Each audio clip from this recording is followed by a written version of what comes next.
Assalamualaikum warahmatullahi wabarakatuh. Waalaikumsalam warahmatullahi wabarakatuh.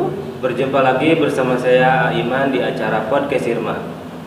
Sebagai pembuka, marilah kita dirikan sholat 5 waktu dan perbaiki sholat. Insya Allah jika sholat kita baik, kehidupan kita akan jauh lebih baik lagi. Amin. Alhamdulillah telah hadir bersama kita Ibu Kompol Yaya Rakaya. Kompol Yaya Kapolsek Subang Kota. Kapolsek Subang Kota. Beliau telah sudi hadir dalam acara undangan kami yang mudah-mudahan ya Bu bisa menginformasikan dan atau memberi manfaat, edukasi juga ya Bu. Ya. Alhamdulillah atas kesediaan Ibu untuk hadir di acara podcast ini. Oke, langsung saja Bu ya. Iya.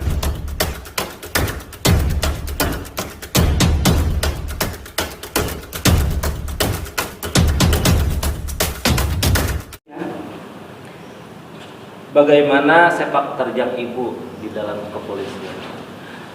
Perlu diketahui, saya menjadi anggota polisi sejak tahun 1986. Jadi kurang lebih sudah 37 tahun menjadi anggota polisi. Kemudian seluruh fungsi, hampir semua fungsi yang ada di kepolisian sudah saya lakoni, baik di Binmas, di lalu lintas, di Intel, reserse, sabara, provos, ya, hampir semua fungsi. Dan menjadi penyidik anak di Direktorat Reserse Kriminal Umum kurang lebih 13 tahun. Ya, alhamdulillah sudah malang melintang ya, melakukan pelayanan, pengayoman, dan melakukan penegakan hukum terhadap masyarakat. Alhamdulillah. Sudah menjadi kodarullah Ibu dipercaya di dalam kepolisian. Ya, alhamdulillah sekarang mendapatkan amanah dari Kapolda Jawa Barat menjadi Kapolsek di Subang Kota. Ya. Ini Bu, mungkin adik-adik kita dan mungkin masyarakat ya Bu, apa sih Bu perbedaan antara Kapolsek, Kapolres, dan Kapolda dalam segi tugas dan wewenang? Ya. Kalau Kapolda, Ya. Polda dalam artian ya, posisinya berada di Bandung, yaitu membawahi seluruh daerah yang ada di Jawa Barat. Ya. Yang menarik untuk Polda Jawa Barat, ya, meskipun secara administratif Depok gitu ya, masuknya ke Jawa Barat dan Bekasi, namun kepolisiannya itu masuk ke Polda Metro Jaya, sementara untuk Jawa Barat tidak termasuk. Ya. Jadi dari mulai Bogor itu masuk ke wilayah Jawa Barat. Nah, untuk Kapolda Jawa Barat adalah merupakan pimpinan Polri, ya, pimpinan Polri yang membawahi polres-polres yang berada di jajaran Jawa Barat. Sementara untuk Kapolres adalah pimpinan polisi yang ada di kota kabupaten. Nah, kemudian untuk Polsek adalah pimpinan kepolisian yang berada di kecamatan.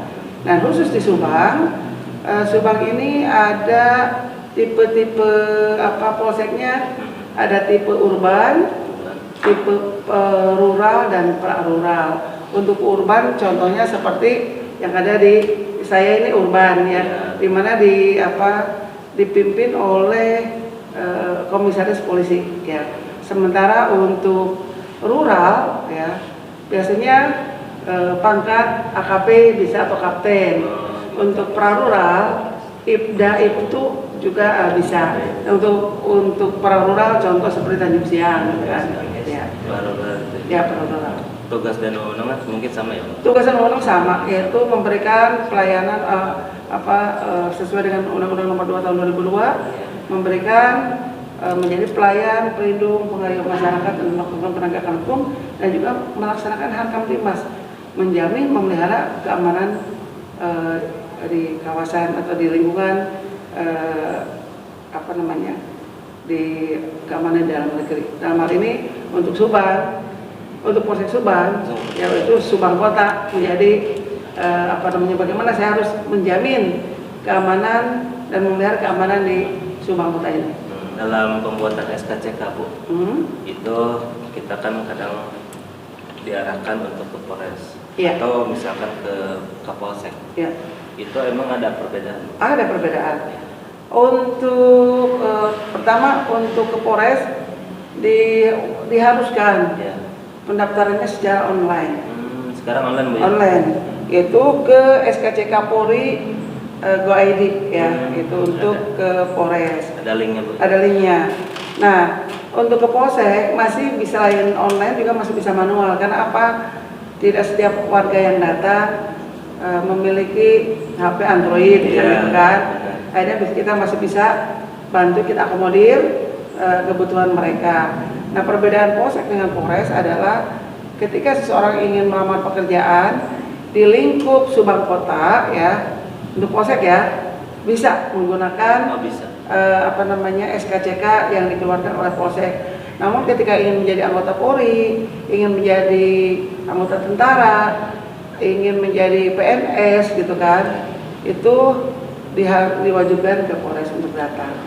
Nah, persyaratannya dan mulai adanya KTP, KK, kemudian foto 4x6 dengan latar merah itu wajib dibawa dan juga nanti sidik jari.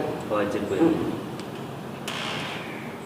Gini Bu, sekarang ini Bu ya, saya menyaksikan langsung dan mengamati bahwa dalam sosialisasi ke masyarakat dapat anjungan jempol dari masyarakat. Jadi alhamdulillah polisi ini dengan masyarakat terlihat berbaur. Jadi masyarakat tidak merasa canggung atau misalkan takut. Nah, upaya Ibu dalam proses sosialisasi Kamtibmas itu seperti apa? Upaya dilakukan secara terus-menerus ya. Dan tidak boleh mengenal lelah ya. Jadi kalau di instansi lain ada istilah libur ya. Kalau kalender kami ini warnanya hitam semua, tidak ada yang merah ya. Kemudian semua tempat, semua sektor wajib kita berikan pesan-pesan Kamtibmas. Misalnya untuk lingkup sekolah, dari mulai kita melaksanakan menjadi inspektur upacara atau pembina upacara di sekolah, ataupun polisi masuk ke dalam kelas memberi materi-materi, karena seringkali mungkin ada stigma ya, stigma ya bahwa janganlah lapor ke polisi gitu kan, karena masih lapor ke polisi malah masih banyak kerugian yang akan diderita. Nah, perlu disampaikan stigma itu harus dihilangkan, harus dihilangkan. Jadi makanya kita harus bekerja keras tanpa mengenal lelah ya. Jadi diharapkan, karena harapan masyarakat ini sangat tinggi. Masyarakat berharap polisi ini harus selalu hadir dalam setiap kesempatan, baik di kala suka, apalagi di kala duka, gitu kan. Contoh di kala dukanya, kita lagi melaksanakan piket di kantor, tidak sedang melakukan hanya pelayanan biasa, tiba-tiba orang datang, kecopetan, tidak punya ongkos untuk pulang, ya. Padahal kita juga belum tentu punya uang, tapi kami berkewajiban juga untuk membantu, menolong orang itu, ya. Semoga ya pekerjaan kita menjadi ladang amal, ladang ibadah ya seperti itu. Nah, tadi kan Ibu menyampaikan stigma negatif ya dari masyarakat. Itu ada mungkin faktor dari masyarakat itu sendiri yang kurang paham. Satu contoh ya, kaitannya dengan lalu lintas saja. Nah, kebanyakan dari lalu lintas. Contoh ya, ketika orang tidak menggunakan helm, ketika orang tidak membawa STNK, tidak membawa surat-surat lain seperti SIM, ataupun perlengkapan kendaraannya tidak ada lampu sennya, belum apa-apa ketika ditilang oleh polisi sudah seujon duluan, waduh pasti diminta duit, ya. Anggapannya seperti itu. Satu hal yang harus kita ingat, bahwa siapapun orang yang berkendara menggunakan kendaraan di jalan tentu ada aturan yang mengikat itu undang-undang lalu lintas. Misalnya, jangankan tidak memakai helm pun tapi tidak SNI, ya, itu juga dendanya sampai 250.000 loh, dan ancaman pidana kurungan 1 bulan. Nah, ini yang harus disampaikan kepada masyarakat. Jadi masyarakat yang punya pikiran bahwa dengan adanya denda diberikan tilang manual, wah uang 250 itu untuk polisi. Padahal itu undang-undang sudah mengatur maksimal 250.000 loh gitu. Jadi jangan takut, polisi lalu lintas itu sendiri sudah ada bagiannya, dalam artian reward yang diberikan negara terhadap anggota yang melakukan penilangan ya terhadap orang yang bersalah, per lembarnya sudah dikasih uang gitu kan. Jadi nggak ada alasan polisi untuk meminta duit gitu di masyarakat. Nah ini hal yang harus digalakkan. Cuman seringkali masyarakat suka lupa. Misalnya saat dihentikan oleh polisi, tolong ini kenapa tidak pakai helm? Aduh Pak, dasar kenapa mereka payung gitu kan? Itu kesalahannya. Atau misalnya kenapa tidak membawa SIM? Aduh, terburu-buru. Padahal tidak membawa SIM itu dendanya sampai 1 juta. Ya. Atau tidak membawa saat dirazia itu 250.000. Nah, tapi belum apa-apa sudah suzon. Oh, itu pasti uangnya buat polisi. Itu tidak. Karena di dalam lembar tilang pun ada macam-macam. Ada warna merah, warna biru, hijau, kuning, dan putih. Ya, ada warna-warna. Jadi bila mana yang ditilang itu, masyarakat ditilang dikasih lembar biru, itu tandanya dia harus bayar ke bank.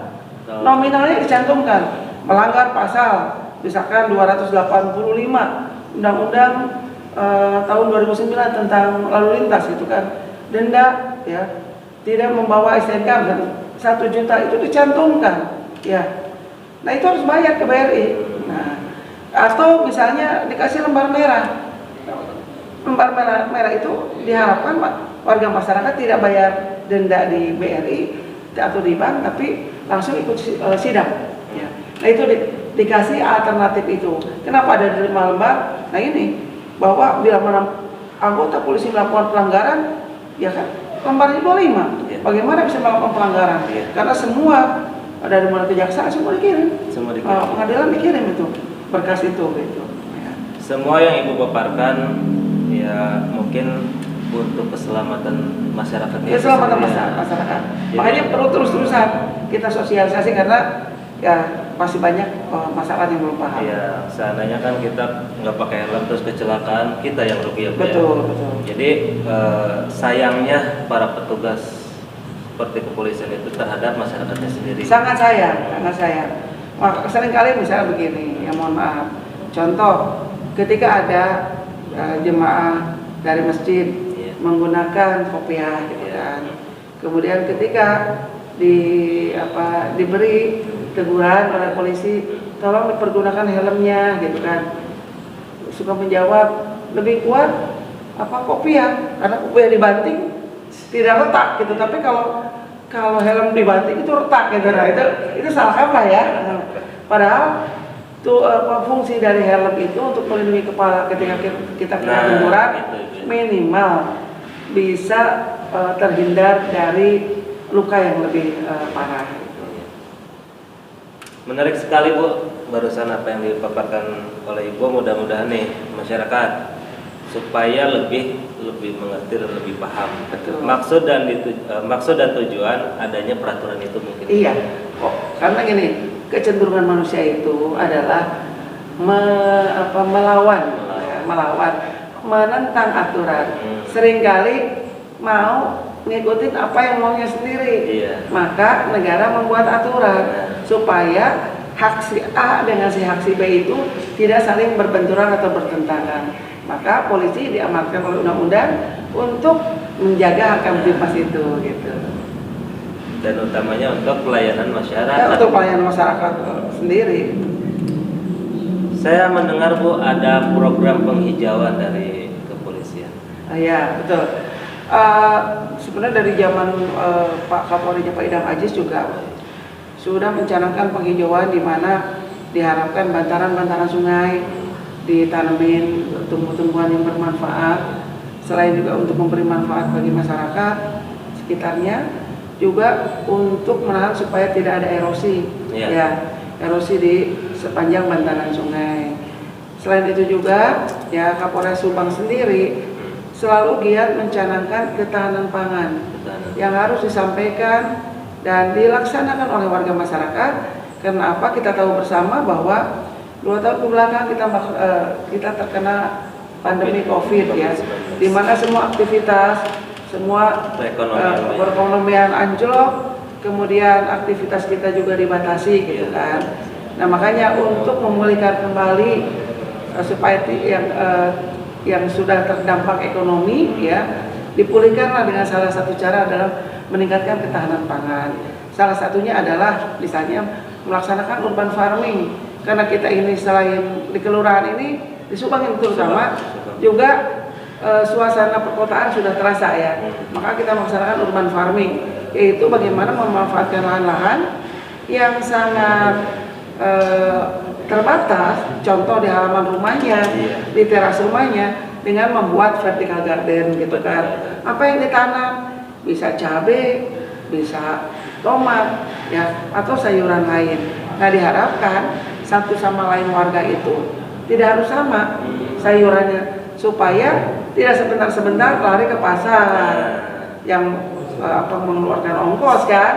Minimal dengan bisa adanya urban farming di antara RT RW, minimal bisa barter tukeran makanan, tukeran sayuran. Ya diharapkan untuk kebutuhan sehari-hari tidak perlu beli pasar gitu. Selain itu juga saya pribadi sebagai Kapolsek Subang membuat komunitas Subang berkebun ya. Bagaimana spiritnya adalah bagaimana orang-orang Subang ini mau berkebun dengan memanfaatkan lahan-lahan yang masih lahan tidur yang masih belum terpakai. Nah saya pribadi di TPS Jalitri ya, bukan pribadi nih, atas nama Polsek gitu kan, kita menanam ada jagung, ada juga sudah menanam juga bahkan bunga-bunga saya tanam, karena di sana itu ada TPS tempat pembuangan sampah yang pasti stigmanya jorok dan jelek ya, aku mau saya sengaja tanam bunga matahari, harapannya kekotoran dan bau yang ada tertutupi dengan bunga-bunga matahari. Luar biasa. Nah, ini kiprah yang kita lakukan untuk membuat Subang lebih baik. Amin. Itu Bu, teknisnya supaya masyarakat ingin melakukan apa yang masuk kepada program Ibu, itu apa harus bersosialisasi sama pengurus lingkungan atau langsung ke kepolisian? Misalkan lebih baik melalui RT RW setempat. Karena gini, kemarin saya sudah beberapa kali membentuk kelompok tani. Karena kalau secara kedinasan untuk meminta bantuan dari dinas sulit. Maka saya menghimbau kepada warga masyarakat untuk membuat kelompok tani. Ya, alhamdulillah dari kelompok tani yang diusulkan ya kemarin itu dari Dinas Pertanian Kabupaten Subang sudah memberi kita 1000 tanaman, baik itu kopi ataupun lada ya. Ya alhamdulillah sudah berjalan lancar, dan untuk wilayah Dangder ini juga saya sudah mengirim 450 tanaman kopi dengan lada yang sudah dikelola oleh kelompok tani yang ada di Bunder Dangder. Dan itu difasilitasi Bu? Ya saya bantu, saya kirimkan langsung ditanam di pinggir-pinggir jalan, di tebing-tebing yang khawatir longsor. Nah bila mana di sini di Ciereng ini menginginkan hal seperti itu, mudah-mudahan bibitnya masih ada. Kalau kemarin masih ada 550 lagi, cuman dari kelompok tani Bulan Sari di Cimaka sudah meminta. Nah apakah Mas sudah diambil semua atau tersisa? Nanti tinggal kita saling berbagi info saja kalau memang menginginkan itu. Cuman kalau untuk sayuran biasanya ataupun cengkeh gitu kan, saya suka pernah dikasih bantuan dari Panah Merah ya, Panah Merah. Mudah-mudahan bila mana permintaannya banyak gitu kan, insya Allah saya bisa bantu untuk mengakomodir itu. Dari segi keuntungan Bu, seandainya misalkan masyarakat itu berhasil, apakah dari segi keuntungan dananya dibagi beberapa persen gitu? Oh enggak. Ini pure hibah ya. Hibah yang diberikan. Ya tujuannya apa? Supaya tetap masyarakat bisa mandiri, bisa mandiri Cengeknya kalau misalnya mereka tanam cengkeh di rumahnya dengan cukup banyak, ya uangnya buat mereka sendiri gitu kan. Harapan saya juga dengan kopi yang saya kirim, yang melalui saya itu sekitar 1000 pohon yang sudah dikirimkan kepada warga masyarakat melalui kelompok tani. Harapan saya 3 tahun ke depan misalkan Dangder bisa menjadi sentra kopi juga gitu. Dan mudah-mudahan pihak lain ataupun dari ada juga dari pihak polisian yang bisa membantu untuk menjadi off-takernya, mengambil membeli hasil yang sudah dipanen dari warga masyarakat. Tidak hanya sekedar kopi dan lada, misalnya bila mana punya lahan luas ya, kami juga siap bantu untuk bibit jagung misalnya. Namun karena bibit jagung ini sifatnya kami meminjam dari perusahaan, ada kewajiban setelah panen harus dikembalikan. Tapi kalau misalnya sifatnya dari Pemda Hibah, kami berikan secara cuma-cuma juga. Gitu Bu. Dari pengaduan, masalah pengaduan, itu nggak Bu jenis-jenis kejahatannya? Misalkan kejahatan ini harus ke laporannya ke Polsek, kejahatan ini harus ke Polres. Bisa ada spesifikasinya. Contoh misalnya hilang STNK, hilang BPKB ya, ataupun hilang SHM ya, kaitannya dengan tanah ya. Kami anjurkan untuk datang melapor ke Polres ya. Karena unit-unit yang mengawakinya lengkap, berbeda dengan di Polsek gitu kan. Jadi bukan dibeda-bedakan, bukan diskriminasi, lebih kepada pelayanannya akan lebih luas di Polres dibanding dengan Polsek. Terlebih dengan Polsek Subang itu kan sangat dekat sekali dengan Polres gitu kan. Jadi tidak menjadi satu kendala bila mana warga masyarakat yang asalnya melapor pada Polsek, kami arahkan ke Polres. Oh gitu Bu. Selanjutnya sosialisasi kepolisian, Kapolsek dengan lingkungan Bu, apa Bu dengan lingkungan masyarakat? Dengan lingkungan, salah satu adalah bagaimana kita sosialisasi menggalakkan, ya bukan menggalakkan sih, bagaimana masyarakat bisa meningkatkan ronda malam misalkan, atau melaksanakan patroli di jam-jam rawan. Ya, kenapa kan kejahatan ini sekarang tidak hanya terjadi di malam hari, siang hari pun banyak terjadi gitu. Maka yang kita inginkan kaitannya dengan keamanan itu tidak hanya diemban oleh polisi gitu, karena jumlah polisi itu sendiri sangat terbatas. Ya. Maka kami meminta agar masyarakat pun bisa menjadi polisi bagi dirinya sendiri. Maka dibentuk FKPM, Forum Kemitraan Polisi Masyarakat. Bagaimana FKPM itu bisa membentuk keamanan di wilayahnya masing-masing. Satu contoh misalnya gini, kenapa harus polisi menjadi polisi bagi diri, masyarakat menjadi polisi bagi dirinya sendiri? Contoh, saat keluar meninggalkan rumah harusnya melihat kiri kanan apakah kompornya masih nyala apa tidak gitu kan. Nah kemudian jangan ketika rumah kebakaran menyalakan RT, menyalakan RW, menyalakan polisinya kemana gitu. Kemudian juga motor hilang, orang naruhnya sembarangan di depan, kuncinya nempel. Kenapa tidak menjadi polisi bagi dirinya sendiri? Kenapa tidak amankan sendiri gitu kan? Atau rumahnya tolong lengkapi dengan CCTV gitu. Minimal meskipun tidak satu rumah ada satu CCTV, minimal dalam lingkungan ada CCTV. Ini akan membantu polisi dalam mengungkap kasus ya. Karena tanpa bukti yang cukup ataupun tanpa bukti petunjuk lain, kami dari pihak kepolisian agak sulit untuk mengungkap tanpa peran aktif daripada masyarakat itu sendiri. Dan juga masalah ini polisi ini sangat luas banget bidang garapan pekerjaannya. Salah satu contoh masalah kebersihan juga.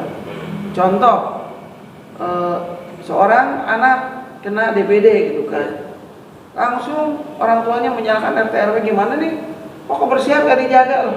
Kebersihan itu kan milik bersama. Masalah gorong-gorong kotor, Babin Kamtibmas juga sering mengingatkan gitu. Ayo rame-rame gotong royong. Makanya yang kaget bila mana melihat Pak Yogi pemimpin Kamtipmas di sini nyoreng bedog ataupun bawa pacu ataupun kapolsek ikut ke gorong-gorong, turun di gorong-gorong, itu bukti bahwa kami peduli dalam rangka menjaga keamanan, kenyamanan, ketertiban di lingkungan di kawasan ini gitu. Kasus apa sih Bu yang sering menonjol? Kalau di Subang Kota yang sering menonjol adalah curanmor. Curanmor biasanya ya karena ketidaktertiban menyimpan kendaraan ya. Seringkali datang berkunjung ke tempat kos karena halamannya sangat terbatas, disimpan di pinggir jalan gitu kan. Nah ini rawan pencurian. Nah, yang seringkali kasus yang datang dilaporkan kepada kami adalah kasus-kasus ya curanmor di tempat-tempat kontrakan atau di tempat kos. Jadi faktor utamanya dari keteledoran sendiri. Keteledoran sendiri. Ya. Tapi memang di Subang juga kaitannya dengan kejahatan lain, penipuan, gitu kan, penyalahgunaan narkoba, kenakalan remaja, terus geng motor juga ada, gitu kan. Embrio-embrionya ada. Meskipun kami sering kali melakukan himbauan-himbauan agar anak-anak remaja tidak ikut terjun menjadi anggota geng motor. Nah, gitu. Itu mungkin himbauan dari Ibu Ya. Kapolsek kita. Kesuksesan Ibu, ada seorang ibu yang mendoakan dan memotivasi Ibu. Itu seperti apa Bu? Doa seorang ibu. Kebetulan ya ibu saya sudah meninggal ya. Namun ibu saya adalah ibu rumah tangga biasa yang selalu memberi doa dan mensupport agar anak-anaknya meskipun perempuan ya, jadi perlakuan anaknya laki-laki dan perempuan tidak pernah dibedakan ya. Kemudian yang disupport adalah bagaimana kita bisa mandiri, bisa menjadi wanita yang tangguh meskipun tetap dengan kodratnya. Alhamdulillah, mungkin saya yakin keberadaan saya sekarang ini menjadi Kapolsek Subang Kota itu tak lepas dari doa ibu bapak saya yang sudah meninggal. Semoga almarhum terima sisa Allah. Ya, amin, amin. Terakhir Bu, harapan apa, saran apa dari Ibu kepada kaula muda? Saran saya kepada para kaula muda, terutama remaja ya, yang masih labil dalam wawasannya ataupun cara bertindak ya. Isi kegiatan dengan hal-hal yang produktif. Pilih teman yang memang benar-benar baik ya. Menimba ilmu dengan sebanyak-banyaknya. Karena saya yakin dengan lingkungan yang sehat, lingkungan yang baik, lingkungan yang penuh dengan ilmu akan menambah wawasan sehingga anak itu akan menjadi baik, wawasannya juga semakin matang. Nah, diharapkan dengan wawasan yang baik itu, insya Allah yang namanya aura-aura negatif menjadi anggota geng motor, penyalahgunaan narkoba, menjadi anggota PAM sudah tidak terpikirkan. Ya, gitu. Itu ya pesan saya kepada anak-anak muda ya, karena ibu juga pernah muda, gitu kan. Isi kegiatan dengan hal-hal yang positif ya. Jangan sekali-kali ya melenceng ke hal-hal yang negatif, karena sekali melenceng susah untuk bangkit. Ya mungkin itu saja. Terima kasih Ibu atas waktunya. Untuk terakhir saya langsung saja tutup acara ini dengan membaca hamdalah bersama-sama Bu. Alhamdulillahirabbil alamin. Assalamualaikum warahmatullahi wabarakatuh.